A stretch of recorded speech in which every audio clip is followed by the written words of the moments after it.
Here is the current Chelsea and Denmark forward, Pernille, winner of the award, in conversation with Paul Reedy from Diario AS. Excellent. Well, listen, I just want to start off by congratulating you for winning the first ever World Football Summit and Diario AS Player of the Year. It's another one to add to the collection, no? The ever-growing collection. Yeah, thank you. Yeah, it has been a lot this year, so something I'm proud of. Yeah. Good. On the subject of awards, Pernille, I just wanted to pick up on something that you put on your social media profiles when you won the UEFA award. You said that you hoped that the award served as an inspiration for kids, and that you dreamt about this when you were a young girl. When the young Pernille was starting off her footballing career, who were your inspirations and your role models? I think when I was young, there were not that many women's players for me to see on the platforms or see games in TV. So most of my idols were actually men's player. But Marta da Silva, she was one player that I looked up to and was my big idol. That's for sure. I watched YouTube clip from her. So yeah, she was an inspiration. I mean, obviously, when you were growing up, I mean, there was very little coverage for the women's game on television in Denmark or anywhere for that. Yeah, exactly. There were not that much. I don't remember seeing many women's football games in television. Actually, when I was a kid, it's first the last five years. I feel like it's really been growing a lot, and many games are now in television. Many of our games here in England can be watched in Denmark. I find it really good. So many young girls can watch us play, and now we can be their idols instead of Messi and Ronaldo. Okay, just moving forward to the current day, Pernille. You recently moved at the end of the summer from Wolfsburg in the Bundesliga, the Frauen Bundesliga, to the Women's Premier League in England, or the WSL, the Women's Super League. What differences playing styles and between both leagues, would you say? Yeah, I think obviously it's very in England. It was also in Germany, but I think in more games here the level are on a high level. And yeah, what I have said earlier also, it is that I think the level on more teams is higher in England. Like top 5 is really good quality, and I think the games are really good on a high level, and that's maybe the biggest difference. I mean, you've only been in London now for what, 2.5 months, 3 months? How's your life been? The adaptation to the new surroundings and new environment and the new club, obviously. It's been good. I mean, I think adapting into this team has been pretty easy. I think everyone in the team and have been welcoming me so good. So that part has been really easy. It's very professional. It's top professional. I feel like I have everything I could ask for here, actually. So I can focus 100%. And I really enjoy that. Also playing with so many good players, training every day with so many good players. Adapting into the life in London has been a bit different because of COVID.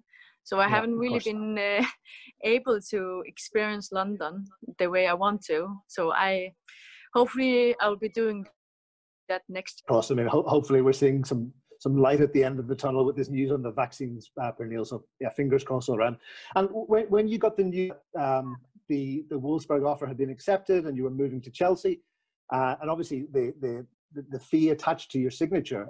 How did you feel? I mean, is there any sort of stigma or pressure added to the fact that you were the most expensive player in women's football? Yeah, I mean, there will always be some kind of pressure on me on this level, and of course a price label puts on a little pressure, but it's something we as football players always work on and work with.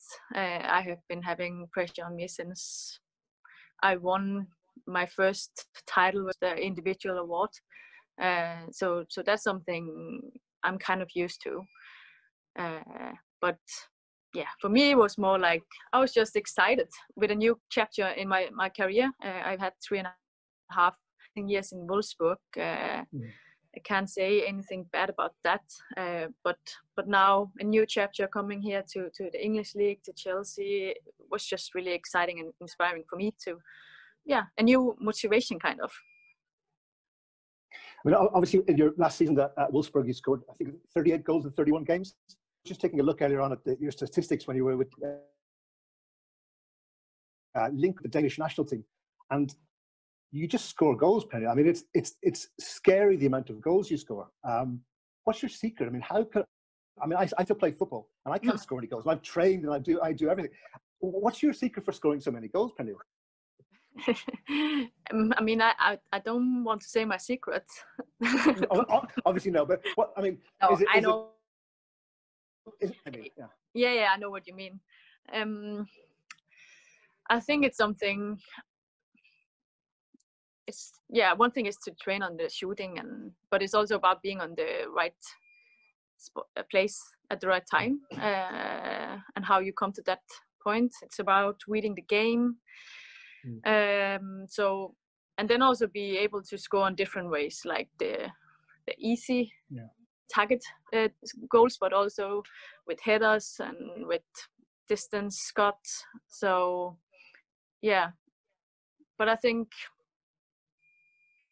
do everything I can to be in the box whenever I see an opportunity for goal scoring, I think. And obviously there's a lot of chemistry, I imagine, with your teammates, to have that intuition to know when the ball's going to come, or to be able to make that move when you know a pass is anticipated. I think a lot of it is to be able to blend in with the rest of the team. I imagine that's key in the goal scoring achievements. Yeah, absolutely. It is about being able to read your teammates and being able to read, when do they actually want to make a cross? When is last pass coming here? So that's also when you come to a new club, you need time to adapt, to find out exactly how do your teammates work and what do they like to do mostly. And that's something I use a lot of time on to pay attention to get my teammates, get to know them on the pitch in that way. Cool. And had there been an award for, say, the golden shoe or the golden boot, as it's also known, you would have won it last year.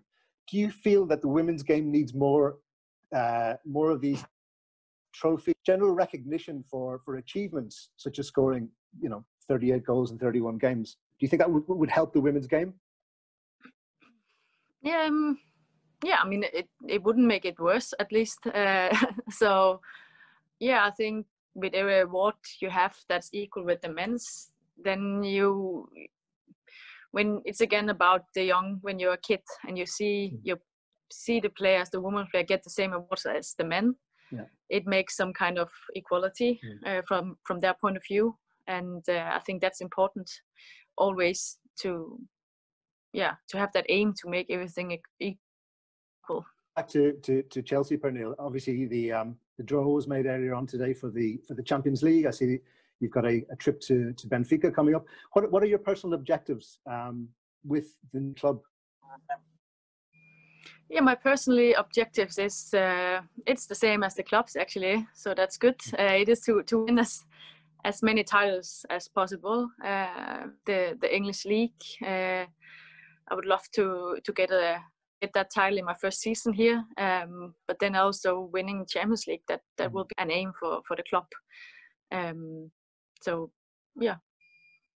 You mentioned earlier on too that you came, obviously your move to a new city, to a new environment, to a new football club in COVID times is complicated. I mean, moving to anywhere new is complicated anyway, but then you had the added complications of the COVID situation. I'm sure you're aware of the news from the British government yesterday, whereby they're hoping to get some supporters back into the stands.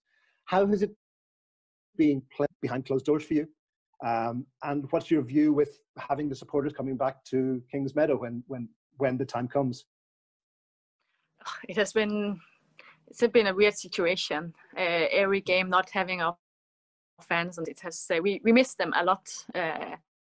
it's different. It is different playing the games and not hearing the fans or seeing the fans every weekend. So I hope that it will be possible after the 2nd of December that we can get our fans back on stadiums, both for us but also for our fans. They also deserve to come in and watch us play.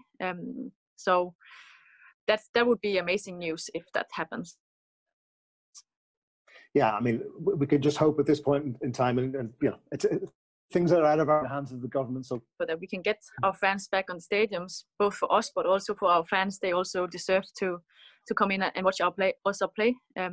So that would be amazing news if that happens. Yeah, I mean, we could just hope at this point in time, and you know, things are out of our hands of the government. So cross the fingers. Again, that was my last question, Pernille. Again, all that remains for me to say is, on behalf of World Football Summit and Diario AS, congratulations on being the first ever winner of the Player of the Year award. And yeah, may there be many more down the line. Congratulations Thank you. again.